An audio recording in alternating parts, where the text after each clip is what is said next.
আসসালামু আলাইকুম। আজকের এই ভিডিওতে একাদশ শ্রেণীর বই কেনার বিষয়ে 4টি গুরুত্বপূর্ণ টপিক নিয়ে আলোচনা করা হবে। অর্থাৎ যেই বিষয়গুলো মাথায় রেখে অবশ্যই আপনাকে নতুন অথবা পুরাতন বই কিনতে হবে। তো চলুন ভিডিওটি শুরু করি।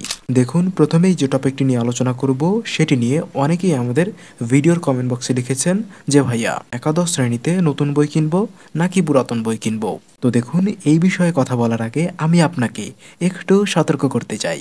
সেটি হলো, আপনার সিলেবাস যদি পরিবর্তন হয় তাহলে অবশ্যই আপনাকে নতুন বই কিনতে হবে। কিন্তু আপনার সিলেবাস যদি পরিবর্তন না হয় তাহলে আপনি পুরাতন বই দিয়ে আপনার এইচএসসি লাইফটা স্মুথলি পার করতে পারবেন। ওকে, তো এখন কথা হচ্ছে, পুরাতন বই বলতে ভাইয়া কত বছরের পুরনো হলে এইচএসসি লাইফটা স্মুথলি পার করা যায় সেই বিষয়ে আসি। দেখুন, এই বিষয়ে কথা বলতে গেলে আপনি যেই সালে এইচএসসি পরীক্ষা দিবেন তার ঠিক 2 থেকে 3 বছর আগের বই পর্যন্ত কেনা আপনার জন্য ইফেক্টিভ হবে যদি আপনি পুরাতন বই কিনতে চান।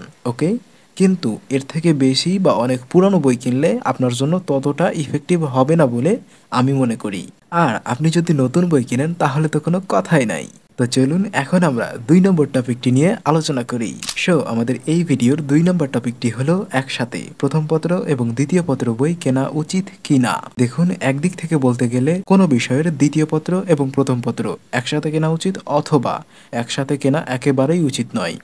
প্রথমেই আসি কেন প্রথম পত্র এবং দ্বিতীয় পত্র একসাথে কেনা উচিত সেই প্রসঙ্গে। দেখুন, এমন অনেক কলেজ রয়েছে যেই কলেজগুলোতে শিক্ষকরা কোনো একটা নির্দিষ্ট বিষয়ের উপর, ধরুন জীববিজ্ঞান বিষয়ের উপর, জীববিজ্ঞান প্রথম পত্র এবং দ্বিতীয় পত্র একসাথেই ক্লাসটা শুরু করে দেয়। সেইখান থেকে বিবেচনা করলে আপনাকে অবশ্যই প্রথম পত্র এবং দ্বিতীয় পত্র অর্থাৎ 2টি পত্র একসাথে কেনা উচিত। কিন্তু অন্যদিক থেকে চিন্তা করলে প্রথম পত্র এবং দ্বিতীয় পত্র একসাথে কেনা একেবারেই ঠিক নয়। তো কেন ঠিক নয় চলুন দেখে নিই। দেখুন, শুধু বই কিনলেই হবে না, বই কেনার বিষয়ে টাকা পয়সার একটা ব্যাপার আছে। আপনার পারিবারিক অবস্থা যদি সচ্ছল থাকে তাহলে আপনি প্রথম পত্র এবং দ্বিতীয় পত্র বই কিনতে পারেন। কিন্তু আপনার পারিবারিক অবস্থা যদি ওইরকম ভাবে সচ্ছল না থাকে তাহলে আপনি, অর্থাৎ আমার যে রিকমেন্ডেশনটা থাকবে সেটা হলো প্রথম পত্র বইটা কেনা, দেন পরবর্তীতে আপনি দ্বিতীয় পত্র বইটা কিনবেন। অর্থাৎ যখন আপনি ইন্টারমিডিয়েট সেকেন্ড ইয়ারে উঠবেন তখন আপনি দ্বিতীয় পত্র বইটি কিনে নেবেন। ওকে, হ্যাঁ, আপনার কলেজে যদি প্রথম পত্র এবং দ্বিতীয় পত্র একসাথে ক্লাস শুরু করে দেয় তাহলে একটু কষ্ট করে হলেও বন্ধুদের বই নিয়ে প্রথম বর্ষটা চালিয়ে নেবেন। ওকে, তারপর যখন টাকা হবে অর্থাৎ দ্বিতীয় বর্ষে যখন আপনি যাবেন তখন দ্বিতীয় পত্র বইটি কিনে নেবেন। ওকে, আমি আশা করি এই কনসেপ্টটুকু আমি আপনাকে ক্লিয়ারলি ভাবে বোঝাতে পেরেছি। তো চলুন এখন আমরা এর পরবর্তী কনসেপ্ট তথা টপিক নিয়ে আলোচনা করি। দেখুন, আমাদের এই ভিডিওর 3 নম্বর টপিকটি হলো একটি বিষয়ের জন্য কয়টি লেখকের বই কিনবো।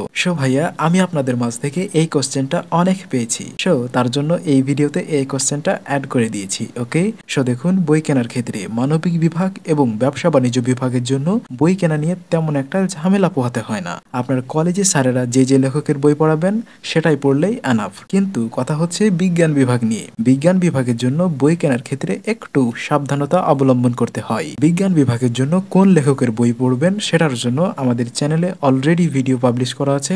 আপনার সুবিধার্থে এই ভিডিওর লিংক আমাদের এই ভিডিওর ডেসক্রিপশন বক্সে দেওয়া থাকবে, অবশ্যই আপনি ভিডিওটি দেখে নেবেন। ওকে, তো দেখুন, বিজ্ঞান বিভাগের আবশ্যিক বিষয়গুলোর জন্য মিনিমাম প্রত্যেকটা বিষয়ের জন্য 1টি থেকে 2টি লেখকের বই পড়লেই এনাফ। তবে আপনি সর্বোচ্চ 3টি লেখক পর্যন্ত যেতে পারেন। ওকে, আশা করি আমি বোঝাতে পেরেছি। তো চলুন এখন আমরা এই ভিডিওর লাস্ট টপিক নিয়ে আলোচনা করি। দেখুন, আমাদের এই ভিডিওর লাস্ট টপিকটি হলো অনলাইন থেকে বই কিনবো নাকি অফলাইনে, অর্থাৎ লাইব্রেরি বা দোকানে গিয়ে বই কিনবো। তো দেখুন, আমি আপনাকে সব সময় প্রেফার করব অফলাইনে বা লাইব্রেরিতে গিয়ে বই কেনার জন্য, সেটা পুরাতন হোক অথবা সেটা নতুন বই হোক। ওকে, তার কারণ অনলাইনের মাধ্যমে বই কেনার পর এটা যে সবার সাথে হয় তা কিন্তু না। কিছু কিছু ক্ষেত্রে দেখা গেছে কোনো বইয়ের একটা পৃষ্ঠা নাই বা পাতা নাই অথবা পৃষ্ঠা ছেঁড়া, এই রকম ঘটনা ঘটেছে।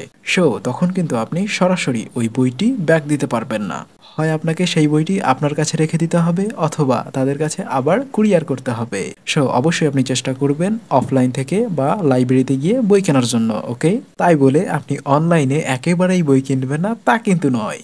আপনি অনলাইন হোক বা সেটা অফলাইন হোক, তার সঠিকতা যাচাই করার দায়িত্ব একান্তই আপনার। ওকে, তো এই ছিল আজকের ভিডিও, যে বই কেনা নিয়ে কিছু গুরুত্বপূর্ণ দিক নির্দেশনা।